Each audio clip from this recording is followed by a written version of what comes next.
Yeah, so I'm going to be talking today about foundations of RLCT estimation, specifically the WBAC and where it comes from. So the WBAC obviously is not new. It came out in 2013, but some of this stuff is not. If you go look in the WBAC paper, this is not. This is a new presentation of where this kind of comes from that I hope is clear. Okay. So, okay, maybe I will have to. Okay, yeah. So why we're talking about this? So big picture is alignment.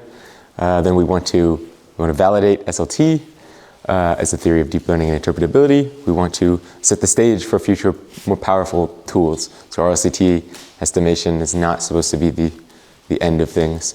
But in the short term, it does give us an observable that lets us detect phase transitions and analyze them. Okay, so there's a few things we're going to do. We're going to review the RLCT really briefly. Going to explain a sort of cartoon picture of RLCT estimation, which you'll see later why it's cartoon.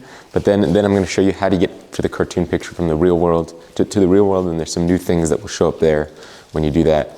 And then if I have time, I'll briefly sketch future improvements that we want to do here. Okay, so then the focus is on sort of the intuition for why this works. So some of the equations, and I'm not going to derive things completely. So yeah. Okay, so the main highlights, the big points that this is about are, so one is that you can see the WBAC as a method of moments estimator. So this is like a standard statistics technique that to estimate population parameters using moments or cumulants of the distribution. Then as we move into a more realistic setting, we're gonna have to deal with this finite sample size noise, and this sort of central paradox of RLCT estimation is that you want to measure low loss asymptotic behavior, but you can't because the measurement noise is worst near low loss, and we'll kind of see that later. And this second point applies beyond RLCT estimation, so I think it's an important point how this sort of noise works. Okay, so we're just going to review RLCT. Rational variable invariant depends on the infinite data loss landscape KW, so not from samples, but sort of infinite data. And the loss landscape is determined by both the model, so in ML words, this is the model architecture plus the loss criterion, and the data generating process, the true distribution of the training data. So yeah, it can be local or global. We've talked about this before. Okay. So RLCT can tell us several things. We've talked about this. Low RLCT can affect learning dynamics, affect generalization behavior, phase transitions. There's an algebraic geometry perspective too. Talked about those. Yeah. You guys have probably seen this, but yeah, RLCT, just as a reminder, is defined. You can see it in this volume function. So if you look at all parameters with loss kW less than t, the density of states is ddt is the derivative of that volume function.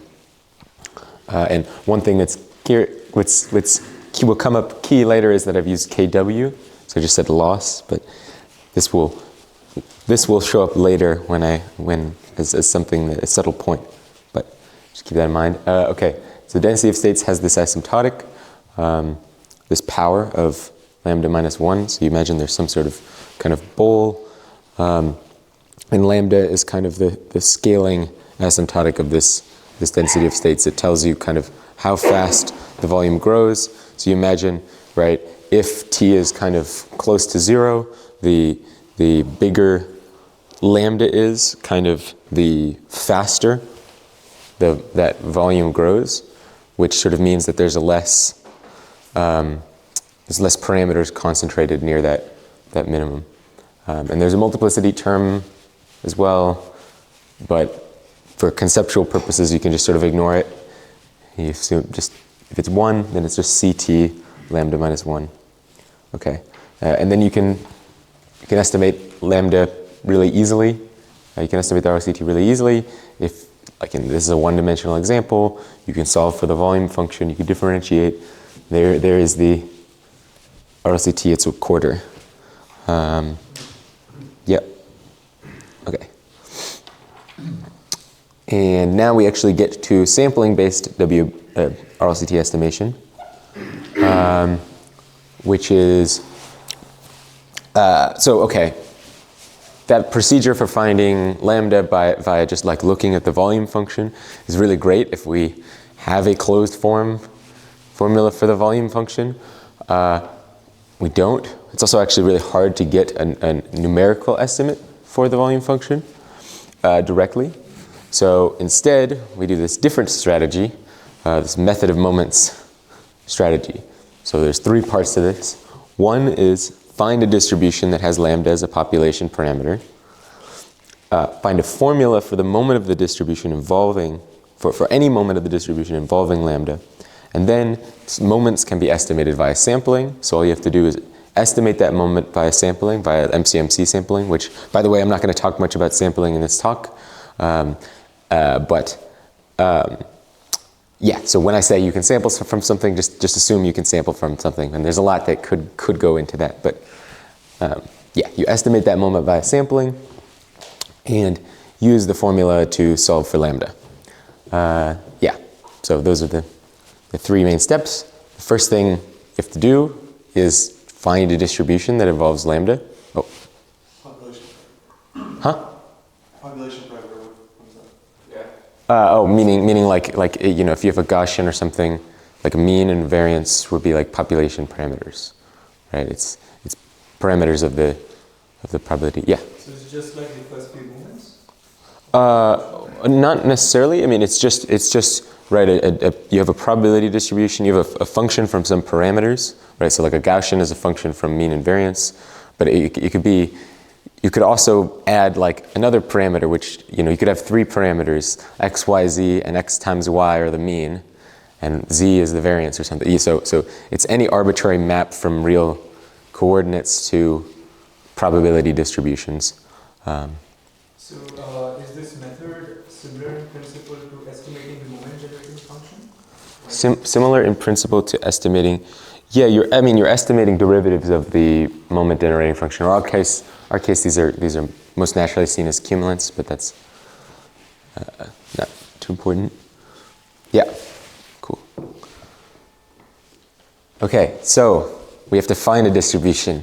First, we have to construct one. So the 2 things we need are that it has at least one moment with a closed form formula that has lambda in it. We're going to have to solve for lambda. And it's going to have to be easy to sample from. So there's one very natural distribution that we covered right in the very beginning, which would be great if it was actually a distribution, which is the density of states. So if you sort of just sampled from parameter space uniformly, then you would get the density of states, because sort of if you push the Lebesgue measure forward through the loss, you get Vt dt. This doesn't work because that's not a probability distribution. You can't just sample uniformly. Even if you can make it work on like a compact, if you're looking at some compact set, and then you could sample uniformly, but you still don't really want to do that, because even if we did, we only care about this behavior of the density of states near t equals 0. We don't want to just randomly sample like super high loss points. That's not super helpful for us. So this isn't quite right, but it's close. So we can fix it. What if we sampled non-uniformly? So via this distribution, where it's e to the negative beta of your loss. You might call this a posterior distribution or a normalized posterior distribution, but that actually doesn't matter for our use case. It actually only matters that we've just constructed a distribution. It could be some other, we could have chosen some other distribution, but this one is right there. It's nice, And it does that thing that we wanted, which it exponentially downweights higher loss. We don't want to think about that so much. Okay, well, it will make it much less likely that we sample from higher loss. And it's made it a probability distribution. And it's made it so that the actual resulting probability measure, when you if you randomly sample from this, with probability e to the negative beta kw, or unnormalized probability, if you randomly sample from w, then evaluate the loss, what you'll get, because it's now e to the negative beta kw instead of uniform, you'll get vt times a factor of e to the negative beta t. It'll exponentially downweight those higher loss. And what's great is that actually you can actually calculate the moments of this distribution.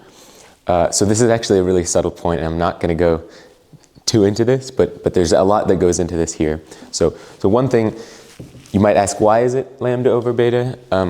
So the first answer is like, okay, suppose we're in that easy case where Vt is t to the lambda minus 1.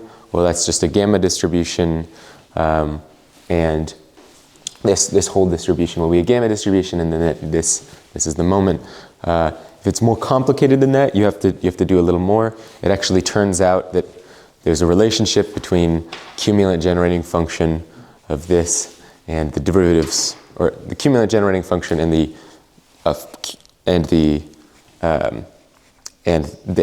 The cumulant generating function of this is the free energy. Yeah, at beta, yes. Not too important, but just know that a lot goes into that. But all you have to know is that you could take the first moment, the expectation, the mean, it's lambda over beta for high beta. So this isn't necessarily exact, it's asymptotic, so we're taking high beta. So you can use this if you just take limit as beta goes to infinity, multiply by beta, so you get lambda on the outside. You also might want to use multiple temperatures for more accuracy. So in the WBIC paper, there's the formula for lambda that you'll find is multi-temperature. In Edmund's paper, quantifying degeneracy, the formula you'll see will be single temperature. So these will sort of end up being equivalent to the RLC, to the WBIC. This is in a slightly different form, and what we're going to explain is sort of how this ends up being equivalent to some formulas you might have already seen. And one thing to note is this taking of beta, the inverse temperature, to infinity, is playing the same role as taking t goes to 0, that we did sort of in that kind of scaling asymptotic in defining the RLCT earlier. So we're kind of looking at low temperature is the same as sort of looking at low loss.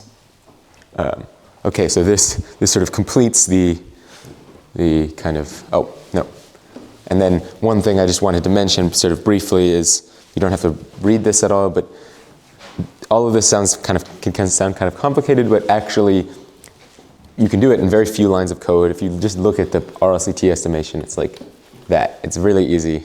So I think that can get lost in a lot of the other stuff, but it's actually quite simple. The caveat that this is, the potential loss function. Yes, this is yes. So this is with the caveat that this is a cartoon picture, which I will explain immediately after real world RCT estimation. So I have in fact deceived you. No, so I did mention that there were some caveats to what I just talked about before. This is a cartoon picture, and that's because, as I mentioned, we were talking about K. K is in fact not what you have in the real world. You don't just get K, no one hands it to you. I just called it loss, which is in some sense true, but it's not the loss function a practitioner would expect. So you can't just take the formulas I gave you and apply them to the real world. So the loss function that a practitioner would use, that's defined by data samples and mean squared error, cross entropy, etc., that's ln of W in SLT. And K of W fixes several problems with this. So if you normalize it, if you make the minimum at 0, then you get kn. That's not a very big problem. But then specifically kn is annoying and ln is annoying because they depend on the specific samples that you took from your training distribution to define them. So if you just like took another n samples from Q from your training distribution, then you'd get a different loss function, slightly different. So if you just want to average this out, you take the limit as the number of data points goes to infinity, or you just take the expectation and you'll get k. And the reason that you do this is a big kind of thing, but so this separates the effect of the training distribution from the effect of the sampling noise. So actually what you care about is the training distribution, and the actual samples are not that important. So k of w is totally deterministic. This is actually one point here. This is actually really great because then you can apply just standard thermodynamics tools to k. Kn, you know, when you're talking about Kn, when you're talking about learning theory, there's a lot of weird things, but K is just a potential function. It's really easy to understand. So then Kn is just K plus sampling noise. And a standard practice in SLT, so this pattern I went of starting in a cartoon picture and then coming down to reality by doing this is a standard thing in our SLT, which is that you figure something out for K and then you transfer it to Kn by sort of you look at how much it fluctuates, basically. And the really big point is actually, it's actually in fact not that we've introduced K as a auxiliary tool to help us find out about Kn. It's almost like K is what we really care about because the noise doesn't generalize. So when you take more samples, that sampling noise, if I have some sampling noise now, that's not going to generalize when I take more samples in the future. That's just random. It won't tell me anything. I care about K, which will tell me something. Yeah? Just to note, so I see that K is what we care about for theorems about generalization outside the training data. But for example, if I want to answer the question, provided that SGD acts somewhat Bayesian here and that it's attracted to states of high degeneracy because they're big or something else, then for that you care about Kn, right? Yeah. So this is a good point. I don't mean to say that we obviously do care somewhat about Kn because it's sort of very related to what we get in practice. If you're looking at training dynamics, the loss function you get is going to be Kn plus a constant. It'll be ln, right? So if you're looking at training dynamics through SGD, that's what you get. If you're looking at generalization, if you're looking at kind of the properties that are intrinsic to your training distribution rather than the choice of sample noise. Yeah, so that's a good point. What you find is this sort of sampling noise ends up being a nuisance, as you kind of will see. So this actually causes problems for RLCT estimation, right? So like I said, in order to transfer things from this infinite data world of K to the finite data, this real world of Kn, you have to talk about how does this sort of fluctuate. So does this extra sampling noise in Kn mess up our estimation method? So yes, it actually does, and in some places really badly. And it's kind of weird in how it does it, but it's still salvageable. So this stuff will still work. So here we've plotted w to the fourth. So this is a model which happens to have infinite data loss function of w to the fourth.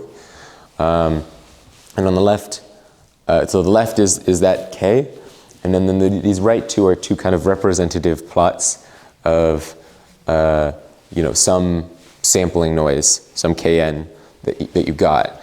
And you might be able to notice a problem if you look at the bottom of these basins. If you remember how the RLCT is derived, it's because the low loss behavior is completely screwed up. So RLCT is about low loss volume scaling. The low loss volume scaling for these two are very different than the low loss scaling of that one on the left. So this cruel twist of fate is that the volume scaling of this finite data quantity has gotten most disturbed near low loss. So we are attempting to measure something near low loss, and our measurement error is worst near low loss. Yeah. So, is the scaling issue more of a computational one or a mathematical one? So mathematical. Mathematical. Yeah, I mean this is sort of just the fact that you only have like if you had, I mean, if you could think of it like a computational issue, if it's like, oh, I just need more samples. If I only had infinite samples. No, so, I meant in the sense that is this because of like inaccuracy essentially, like in terms of bit storage and stuff? No, it's not. It's not numerical. It's not a numerical issue. Yeah. It's like a fundamental problem with the samplers. Yeah, I mean, yeah, this you can. I mean, not the sampler, but you can see like if I take this to sort of infinite resolution, like these are just different at the bottom. Like I can take as many samples as I want with my sampler, whatever. The volume scaling of these is just different, right? I can get more and more accurate measurements of that, but it'll be wrong. Yeah. Is this also just a mafia way of saying if you want a network that's trained to act a certain way, very generally on broad distribution, and you give it too few samples to learn from, it will not learn that solution on the right, it would learn the solution like one of these two on the left. That's part of it. I think, so part of it is the local minima will be different, right? Like, I mean, yeah, a known thing is like, yeah, you have some actual true model and your actual local minima will be different. But the more important part is not just that the local minima will be different, that the volume scaling will be different, right? That's what messes up the RLCT estimation. Yeah. So even from this picture, you can see that the issue is related to having a knowledge of it. Yes, exactly. Yeah, I mean, small perturbations tend to split that. Exactly. Yeah, exactly. Yeah, small. If you have this kind of singularity, it tends to it gets broken by small amounts of noise, and this essentially, because this isn't singular anymore. Of course, the density of states has to change as you go all the way to low loss. Yeah. So these two on the right are not singular anymore. The one on the left is, and that's what changes the RLCT. The noise sort of breaks singularities. Of course, oh yeah, actually, skipped a slide. Yeah, so here is actually, you can directly look at the density of states, which, like I said, we're using this to estimate the RLCT, and so this is really hard to see. Huh? Oh yeah, this is a histogram. The right is a histogram. If you look at the left, which is very small, there's, okay, yeah, one of them is purple and one of them is black. But the leftmost part has this little U dip. What are the X? Yeah, so the T, the loss level is, T is on the x-axis, and then the y-axis is the density. So this is the density of states plotted, so at zero, that's zero loss. Capital V, lowercase. A lowercase v. Yeah. Yeah. So you see this extra little dip right there on the left that doesn't. So these are two things I'm plotting right now. One is the sort of true density of states, and the other is this estimated from finite data. And you see this scary extra U spike that happens because we actually added another critical point. This is specifically looking at this green plot right here, the middle one that has a new set of critical points, and this leads to this extra spike here. So it's really badly messed up near low loss, and you see this in practice, right? So you should not have two spikes.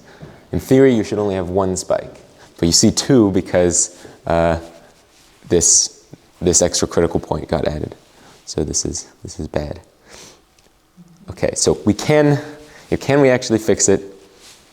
It seems kind of very difficult if what we're interested in is low loss behavior, but we can't actually measure accurately at low loss.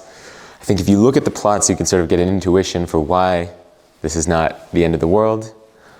And it's basically because if you notice, the low loss behavior is messed up, but the overall basin broadness is relatively the same. So in fact, what you can do is, so Kn actually does influence K, but you sort of see it in the effect of sort of further away from the sort of medium loss points. So you sort of still see its effect on the basin broadness. And of course, it kind of has to, right? Like, if these singularities are so fragile, they just get broken by sampling noise, they just get broken very easily, then they wouldn't actually matter. The reason that they matter is because even though you can sort of move, you can break them, you can move to you can have these kind of, you can get these regular kind of points that the actual effect at higher loss values, that they sort of dominate this geometry. Yeah, so we still want to look at low loss behavior, but what this means is we just can't fly too close to the sun and try to take the loss as low as possible like we could with infinite data. If you do that, you're just gonna get error. So you can't do that. So this is a lot of talk, but all of this boils down to a very simple change to the actual formula. So it's no longer optimal to just take beta all the way to infinity, to just lower your temperature all the way down, because that's going to emphasize, right, beta is this factor that exponentially downweights higher loss. The higher it is, the more it's going to downweight higher loss. You don't want to just take it all the way to infinity, otherwise it's going to just focus all of its attention on the worst behavior. So it's not optimal to take it all the way to infinity. What it is optimal to do is to take it to 1 over log n. It turns out. So this is a non-trivial thing. Watanabe calculates that, and I'm just going to postulate it here. But it turns out that it's approximately 1 over log n, where n is the number of data points. There is an optimal temperature, and taking beta any higher than this will tend to degrade our estimate of lambda rather than improve it. So yeah, you just modify it. You change the formula. So this is our formula from before. This is the formula that's in the WBIC paper. And so all you have to do is you switch from K to ln. So if you remember this, this is equal to the posterior expectation of K of W. So just switch that to ln, apply the optimal temperature instead of taking the limit. And then Watanabe uses a little bit of slightly different notation. So we have this scaling factor, this alpha that does taking 2 temperatures, but he uses beta 1 and beta 2. There's some other differences in how he writes the posterior expectations and stuff. But you can see these roughly look like, basically these are in fact, when you apply these changes, you get the same formula from the WBIC paper. You'll also get, so I showed 2 formulas in that infinite data case from before, this one, and then another one that was just this, wasn't multi-temperature. That's the one that shows up, the finite data version of that is the one that shows up in Edmond's, the quantifying degeneracy paper. So yeah, that's where that comes from. So a lot of stuff, a lot of talk, but it's a very simple change. And in practice, it actually doesn't change things too much. So yeah, the actual, so Edmund mentioned earlier the code I showed is not realistic. This code actually is realistic if very toy, but it is realistic.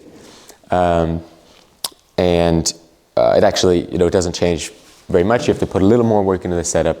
The sampling is basically the same. You just, it's important that you set the beta to the optimal temperature, and the RLCT calculation is also almost the same. Here I'm actually showing Edmund's formula, the quantifying degeneracy formula, rather than the one I showed on the last slide. But yeah, it's really simple. Yep. Okay, yeah, so I've now gotten through covering the WAC, where that comes from. And I'm just going to spend a couple slides talking about what improvements have been made and where we're going to go. So I'll briefly mention the quantifying degeneracy paper, or I guess first, yeah, the WAC, just to say again, came out in 2013. So by ML standards, this is practically ancient. So there, what has sort of been done? So So there are a few limitations that quantifying degeneracy paper addresses that have been talked about. So we want local RLCT, not global RLCT.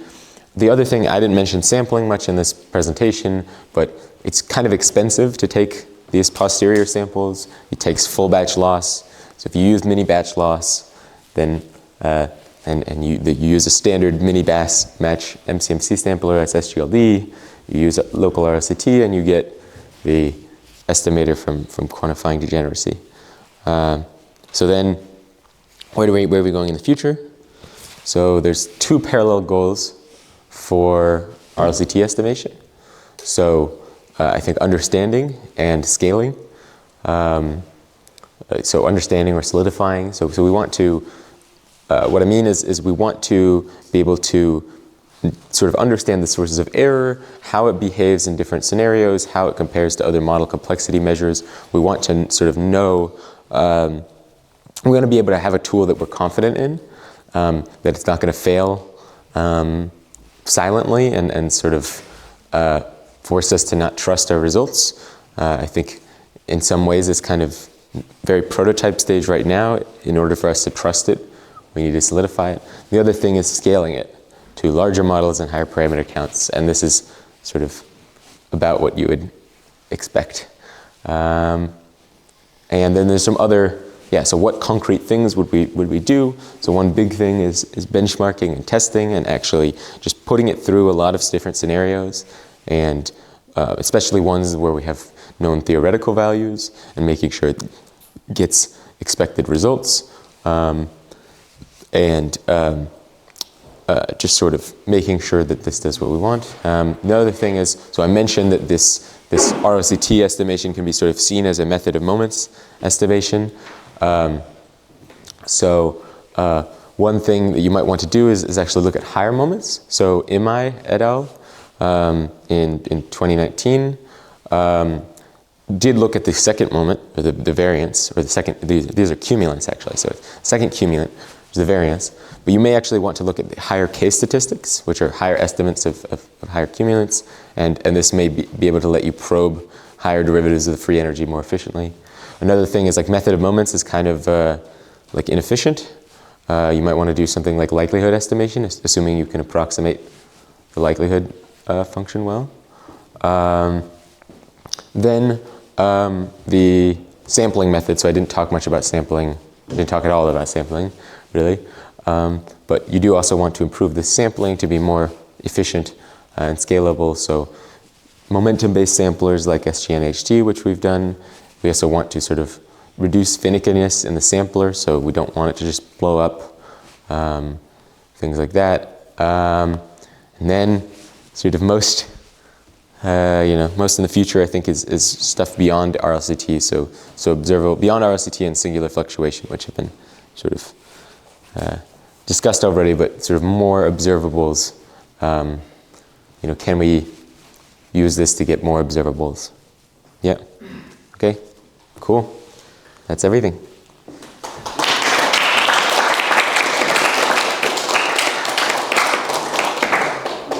Maybe two questions for the group and then after the discussion. Cool. What was this name starting with L? This name starting with L? Just in the last minute, you rushed through the name of something to do with some other different thing you might estimate instead of higher cumulants, or like when you said you Like likelihood estimation? Yeah, but you mentioned something before. Oh, Imai? The Imai paper? Okay. What was the name of a specific person? There's Imai, I think, was the only specific name, yeah.